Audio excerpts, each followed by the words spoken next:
What's up everybody, Jamison Redding here with the Road Trip Angler. I'm excited today because it's a little bit warmer than it has been, and I think that we're starting to see spring here in North Carolina. So I thought it'd be a great time to test out this new boat, but more than that, to test out this new motor from ePropulsion. I'm also going to be doing another video, which will be a full review of the Seaguar fish sup, and hopefully I'm going to be going on an adventure with my buddy Chris Funk. But this video is about this brand new E-Light motor, and we're going to go through all the specs and then take it to the water and see how it performs.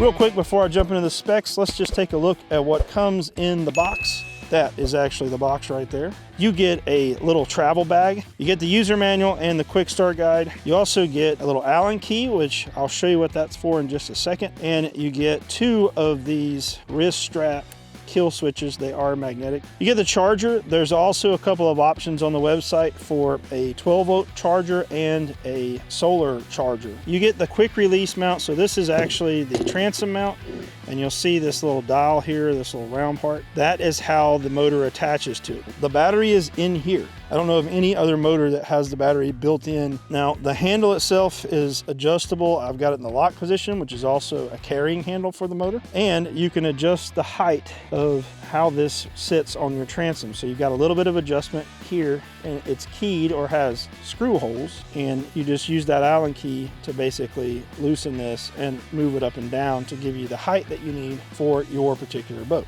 Now the screen is up here. We'll take a look at that more when we get it on the water, but that is what comes in the box. I like it. Real quick before we head to the water, we want to take a look at the specs and what ePropulsion has to say on their website about the new E-Light. I'm going to read right from their site. The ePropulsion E-Light 500-watt electric outboard redefines your own water experience with innovative features and commitment to sustainability. Designed to be the most compact and lightweight electric outboard in its class, it is an easy-to-use alternative to small internal combustion engines for enthusiasts worldwide. Perfectly blending efficiency and mobility, it represents a new era in clean, quiet, and eco-friendly marine propulsion. And then as we jump down here on the website, it's actually a really nice page. You should definitely check it out because it goes through all the features and really outlines them well. But they've got some performance and range data. Now, it says here that they are basing this on an 8-foot aluminum dinghy, which has a flat bottom in calm water. And that's going to really vary as far as when we talk about range and we talk about speed based on what boat you have it on and how your boat is loaded. But some basic ideas here. At half power, which would be 250 watts, they are saying you're going to get around 3.7 miles per hour or 6 kilometers per hour and about an hour and 30 minutes of run time at half throttle, essentially 250 watts. So that would give you a range of about 5.6 miles. Again, that's going to vary a lot depending on the watercraft that you have it mounted on. At full power, 500 watts, 4.7 miles of range and 45 minutes of run time. So you're getting at 500 watts, that means your battery is a little bit less than 500 watts, and we'll look at that in a second. One of the unique things about this motor, it is a 500 watt motor. However, it has a sport mode that will boost it to 750 watts, giving you a 5.2 mile per hour speed on that particular boat that they tested it on. Now, they don't list their run time or the range at that speed because it appears that sport mode can last up to 1 minute and is subject to the battery SOC and temperature. So the state of charge, I'm assuming, is what SOC stands for. And I'm sure that the battery gets hot when it's going at that higher 750 watt power. So it's cool that you can do that. I'm curious to see on the water how long that lasts and, you know, how much it's going to kill the battery when you're running at that faster speed. But if you're trying to get out of the way of another boat, or you're trying to, you know, get through an area that has heavier current, that might be important to be able to have that little extra boost of energy when you need it. So that's pretty cool that you can do that, actually. This whole entire motor weighs 14.7 pounds. So that's battery, motor, the whole thing. So it's very compact. It also features 3 positions for your tilt. So you have all the way down, then you have a mid position that would allow you to run a bit shallower. And then you have an all the way, you know, up and stowed position. for when you need to beach or, you know, come in to take the motor completely out of the water. The battery is an integrated 378 watt hour, 25.2 lithium battery. Again, it is inside here. Very unique, I think, to this motor, and I think there's a lot of benefits to having it that way. And then of course there's some trade-off because you're not able to put your battery wherever you want on the boat. You're not able to get extra batteries, or to, you know, if something was to happen with this, you couldn't just take another battery and plug it in. Like, you would probably have to send this back or get it reworked. I'm not really sure what that process would look like. It does say that the battery life has 800 cycles at 80%. So basically you can run this thing 800 times and you're still gonna get 80% of the charge that you got when you first got the battery. It has an RPM range of 15 to 1700 and operating temperature of -5 to 55 degrees Celsius. Somebody can figure that out. I'm not going to try to put it in Fahrenheit. Storage -20 to 45 degrees Celsius. Again, I said it has that tilt and trim, so you can go at 8 degrees, 17 degrees, and 26 degrees. But you also have the tilt angle of 75 and 36, 36 being your shallow mode and 75 being all the way out of the water. Plus or minus 70 degrees on your steering. Basically, we'll see how much I can turn the boat within its own length, which I think is really important for maneuverability. So we'll see how that works. And again, it weighs 14.7 pounds for the motor, and if you include the bracket, 17.4, but you'll probably never be carrying it all together. It says that the shaft is adjustable in inches, 15.8, 14.27, and 12.7, also 11.1 inches. So you can go from 11.1 inches all the way up to 15.8 inches in shaft length. So that's a short shaft motor, even at the longest, you know, range there. So if you need a longer shaft, you're probably going to need to look at a different motor. The retail price of this motor, as I have it here, is $999. So just under $1,000. Let's call it $1,000. I think that it is probably one of the lower price point motors in its class. Let's not talk about it anymore. Let's get this thing mounted on the back of this boat, at least get the transom on, see how everything's going to work. I'm going to adjust it if I need to get the height right, and then we're going to head to the water and test it out. One of the cool things about this boat is you get this nice transom back here. Now, you can get this boat in a lot of different configurations, and again, this video is not necessarily about this Seaguar boat, but I'm really excited about it because I like inflatables. I like how shallow they get, and I like how efficient they are on the water, especially under power. So this little guy will probably push this boat quite well. All right, she's on there. The tilt, and you would do that by pulling this little pin right here out, and then you can change it. You want to make sure that's down though. I just noticed once it's up, that's how you remove it and change that angle. So you can play around with that. You got 3 different settings. Now that is not how you would lift it out of the water. You would pull this up, and then that allows you to lift it out of the water. And I believe there's like a mid setting here as well. Yeah, right there. So that would be your shallow setting, and then all the way in is there. Pretty simple, locked in. You can use this throttle and tiller arm as a handle, and you can see, I mean, this thing, I can hold it with one hand. It is very lightweight. Basically, you're gonna pull this little guy, or push it one, pull it. That releases the throttle, and then I'm just going to drop it on. You've got this little release button here. You can see I pushed it in a little bit, but there, it's locked back now. If I push that in, I can lift that off, but it's locked on.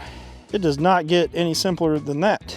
This is locked in this position, but you can adjust it up again. One of the other unique things about this handle is that if I push this little button right here, I can actually extend this handle out. If you were in a kayak and you were going to put a mount on the back of your kayak, a transom mount, or your kayak has a transom, like say a new canoe, you would need a tiller extension and probably one with an elbow to be able to get it out a little bit and to your side. And those are like push-pull steer type tiller extensions, because your seating position is going to be quite a bit in front of where your motor actually is. You can see it's mounted up. It's probably at the height it needs to be, or very close. If I look at line of sight here underneath, it is very close to being right. I might be able to go up to the next setting, but for now I'm just gonna leave it at that. One thing I am wondering about is if I hit something, does this come unlocked or pop up? Doesn't feel like it. Feels like if it hits, it's pretty much locked in. So there's no way to free that. However, you could probably leave that loose. If you wanted to, you could just leave this pulled up. It may work its way back down in there, but you could leave that pulled up and that would kick it loose. All right, see this little blue knob right here? This will lock this in the up position so that it can't lock. If you're in an area that is rocky bottom, has oyster rakes, or you're afraid you're gonna hit like a sandbar or get really shallow, it's probably a good idea to keep that way. But keep in mind, when it's that way, when you reverse it, it may lift the motor out of the water when you put it in reverse. That is very common on the Torqeedo motors that I've tested before, but I like leaving them that way as long as you know that you need to lock them in for reverse. That way they will knock up and out of the way if you do hit an obstacle. Now, if you're in deep water and you know you're gonna be in deep water, there's no reason to keep that locked. You can just lock it into place and be good to go.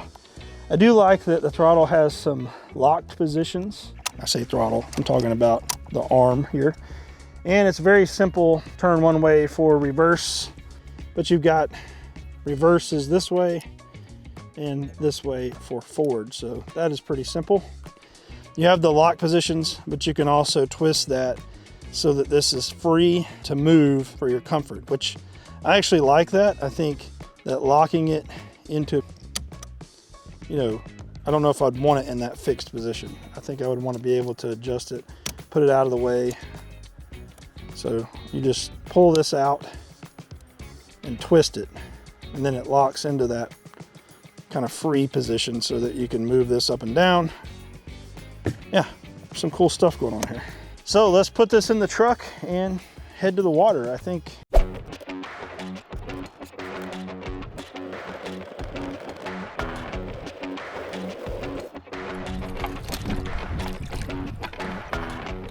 One of the things I did read is that if you double tap this, it changes the mode into the sport mode, but we're gonna start out in regular mode. You can also push this once to get your percentage, and then once again takes you back to your watt draw. So pretty simple readout, but clear, very visible even in super bright conditions. Let's get started here. Let's see, this is reverse, neutral. Stop flashing, it must have not been actually in neutral.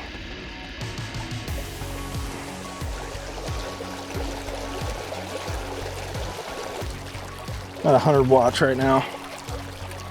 It's very quiet.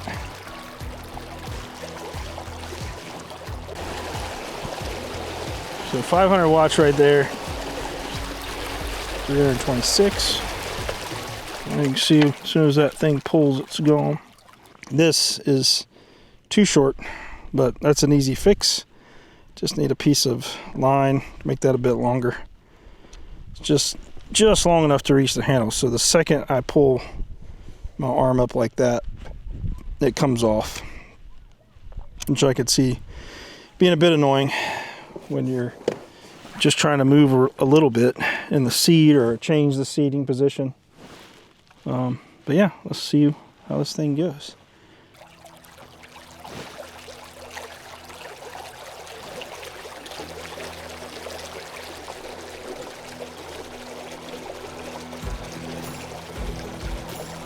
All right, so I would say 176 watts, 3.9 miles per hour. That's pretty decent. Okay, full throttle. So 3.9 at 170 watts. 4.8 at 500 watts. 4.7. So my prediction was 5.2, and I'm not gonna make that, I don't think. 4.8. Still though, it's moving pretty good.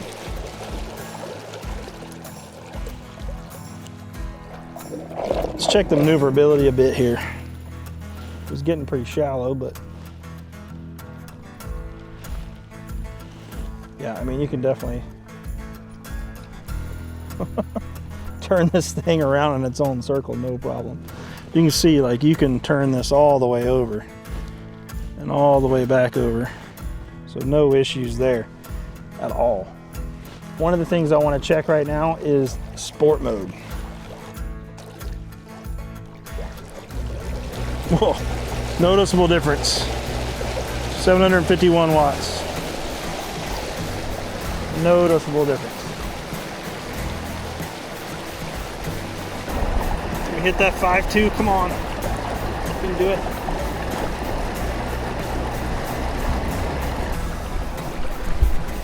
So something that just happened is it went from sport mode back into regular mode, and it probably ran about a minute or so in the sport mode before it did that. So it's probably just, you know, saving from overheating, and you know, you have that burst, but I didn't see it. I mean, we hit 5.1. I think that if I was able to lock it down and not dealing with a little bit of headwind and a little bit of current that I have here, probably 5.2 on this boat, which is still very good. But one of the things with these electric motors is you just don't gain a whole lot from half throttle. I don't care if it's a 1,000-watt motor. Like, the difference between half throttle and full throttle is usually not significant enough to justify running it wide open all the time. You can just be way more efficient by going to about half throttle, and we're still covering ground pretty fast. I mean, 4 miles an hour is very commendable. Even that 3.5, 3.9 at 250 watts, you're going to get a lot more range, a lot more run time out of your boat. So we've just been running here, you know, probably 20 minutes at various throttles, including sport mode a few times. I think it's worthwhile to check our percentage here and just see where we're at. 85. You can see this little blue tab here, so I can lock that by pulling up this tab and then locking that. Now if I hit something, she's just going to pop up, because what we're going to do next is actually go hit something and test the durability of this. I do have it locked, or unlocked I should say, so going in reverse you got to be careful, because it could lift out of the water. It could cause a problem where the prop hits the side of the boat there, and that is definitely something we don't want to do. So let's go.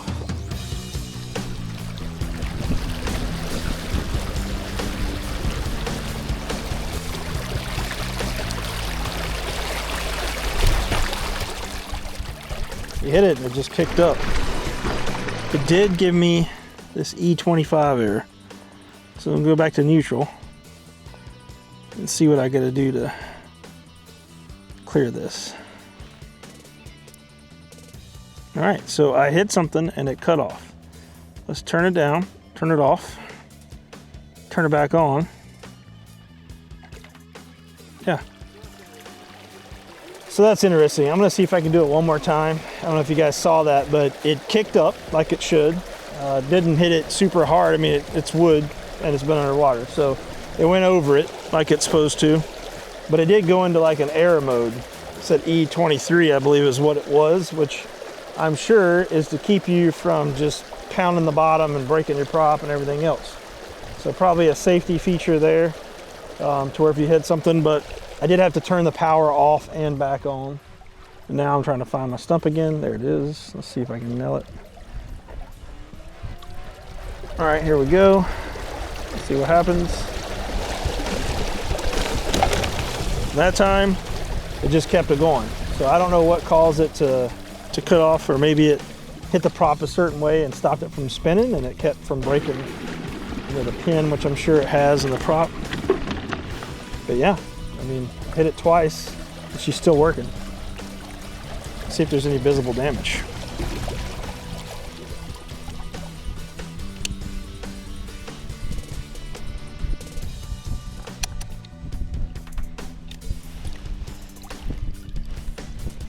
I don't see anything wrong with it.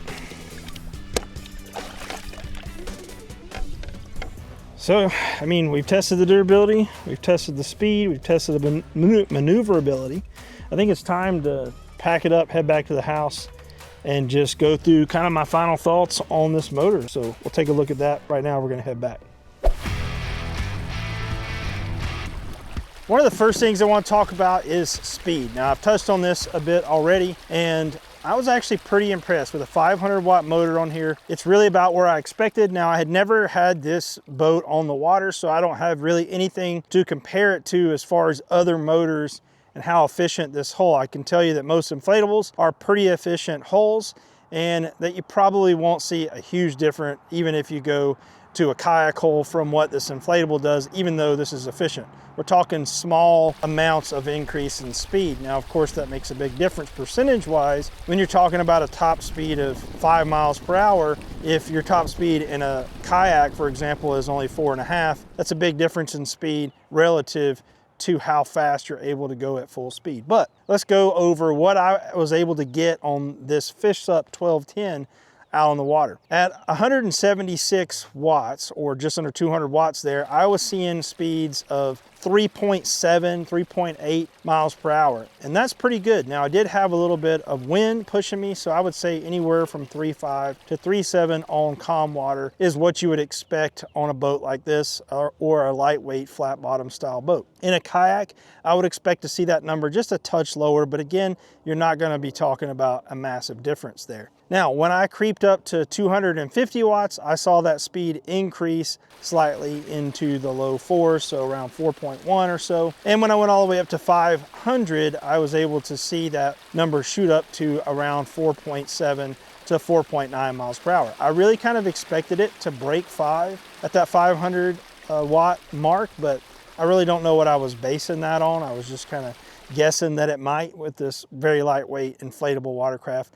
But still, very strong numbers to be in the upper 4s, almost 5 miles per hour. Now, in that mode, that sport mode that you can only sustain for a short period of time, I did see it jump once over 5 miles per hour to like 5.1, and I think you could get close to that 5.2 if the conditions were right and the boat was loaded properly and, you know, loaded so that the weight was distributed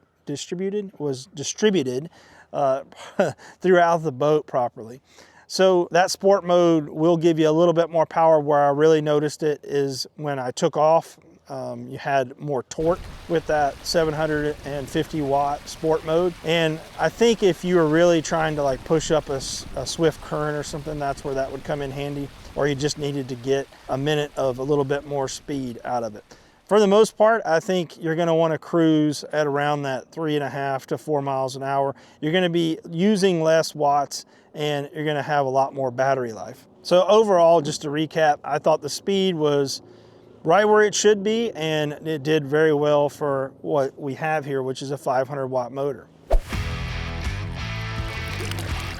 Next thing I want to talk about is maneuverability. I talked about that a bit out on the water as well, but the boat, or at least the motor itself, has enough swing in it to where you can turn it, you know, completely within its own circle. So you can go 90 degrees minimum to, if you were going straight, you can turn that motor 90 degrees all the way, which allows you to spin the boat, and really you're not going to get any tighter when it comes to maneuverability than that. And it was pretty easy to do, especially from this seated position. Now, if you were in a kayak and you had to get a tiller extension, you're probably going to want one of the type that is a push-pull mechanism to be able to steer, versus actually having to swing a tiller or a longer tiller back and forth. It's just going to be harder to do from a kayak, especially if you're in a kayak that doesn't have a swivel seat.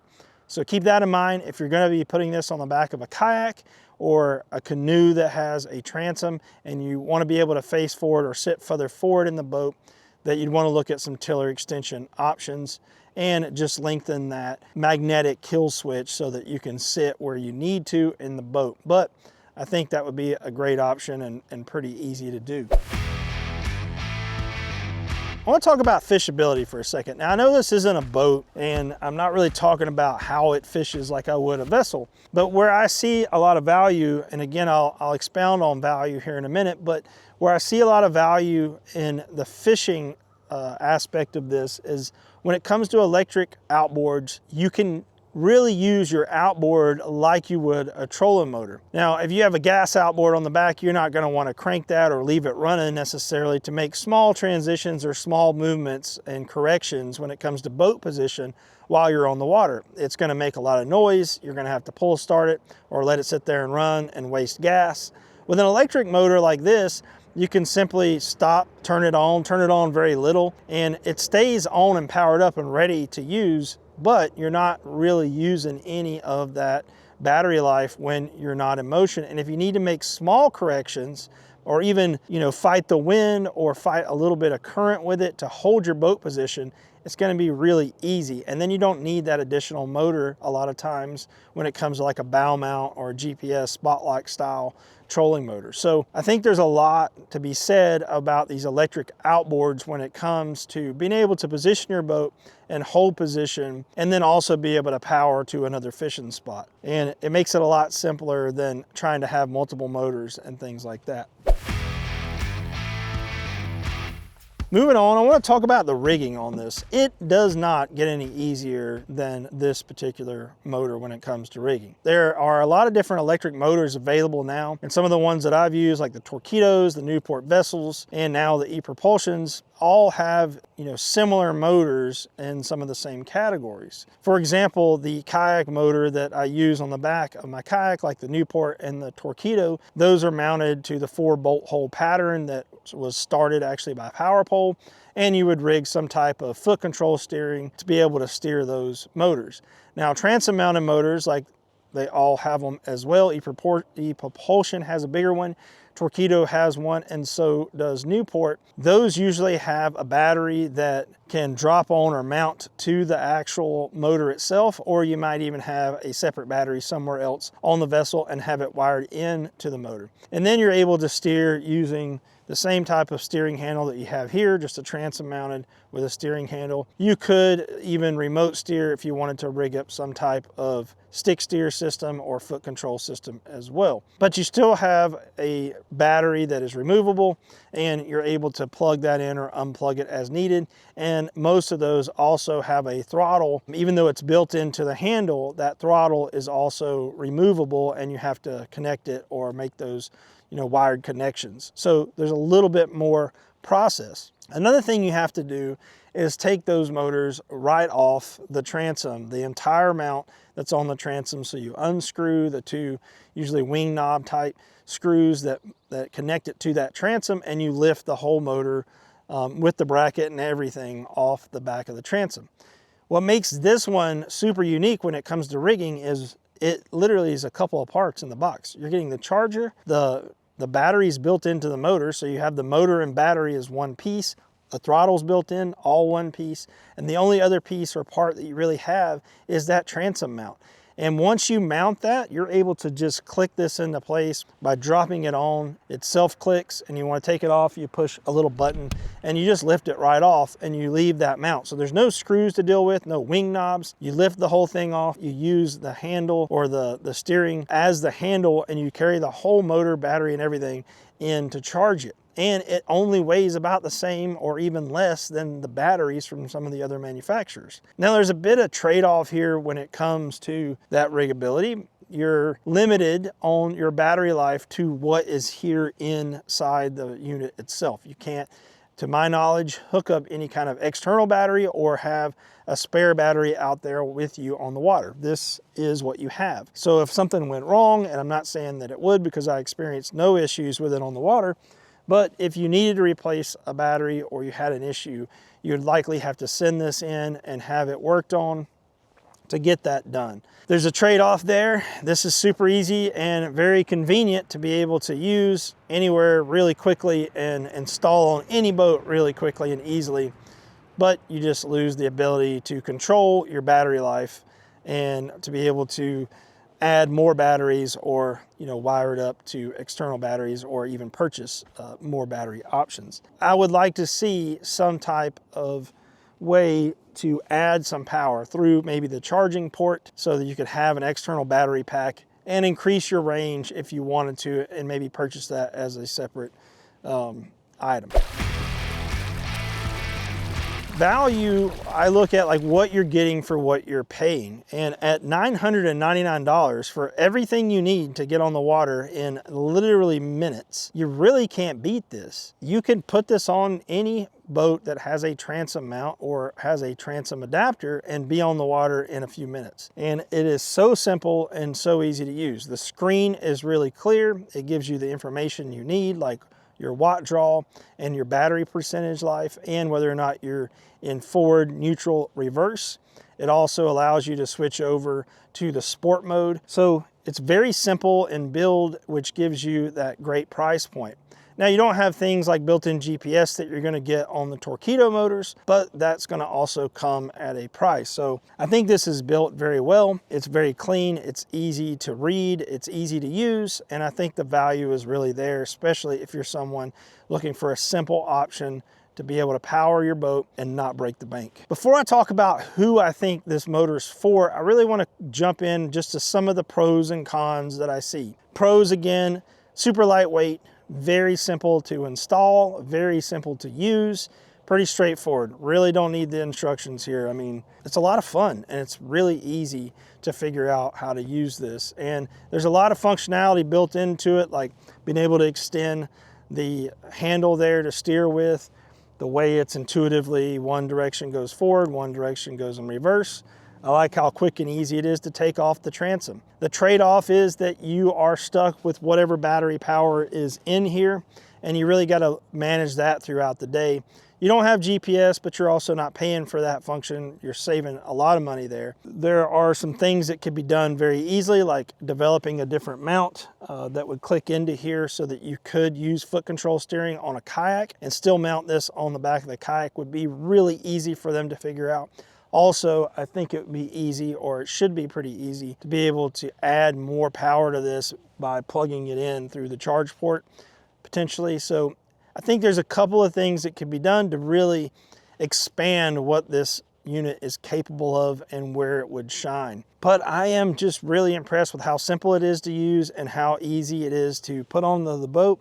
And I think it has plenty of battery for you to be able to get out on the water for a day if you just manage your speeds and your watt usage while you're out there. You just have to be cognizant of looking at that screen every once in a while and checking where you're at and making sure that you have the battery power to get back, to shore. All right, lastly, who is this motor for? I think it's a vast amount of people that could really take advantage of a motor like this. Again, at $1,000 price point, it's not a large cost compared to some of the $2,000 and $3,000 motors. It's also not intimidating when it comes to rigging. You don't have to run wires throughout your kayak or your boat. You don't have to have a separate battery and a separate charger. Everything comes in the single package. You don't have to run wires or mounts for a throttle or deal with foot control steering. Or if you're someone looking for a very simple motor that can be dropped onto the transom of a new canoe, a canoe with a squared off back, a small john boat, an inflatable craft, or a fish like this fish sup, or anything that has a transom adapter available that you could put this on, man, this really should be a consideration. If you're looking to spend multiple days on the water and you want the fastest motor out there, then there's probably other options. You're gonna pay more for those options, but you're gonna get more speed and the ability to add more range by getting extra batteries or just bigger batteries for that matter. But if you're looking to get a day out on the water and increase your range, not have to paddle as much, or row if you're in a raft, this is a pretty cool little setup. And I think that it's gonna find its place on the back of a lot of different boats that I use, and you probably should give it a consideration. Check out my other videos. I compare a lot of the kayak motors together, the Newport, the Bixby, and the Torqeedo. And even though those are kayak specific mounted motors that go on that 4-bolt hole pattern that's on the back of a lot of fishing kayaks these days, the motors themselves are actually going to be very similar to the transom mount version from those companies. You can really get an idea of what those motors are if you check out that video where I compare those three. I also do an independent review of each one of those. But hopefully this helps you make a better decision when it comes to motorization on the back of your small watercraft. This thing's cool.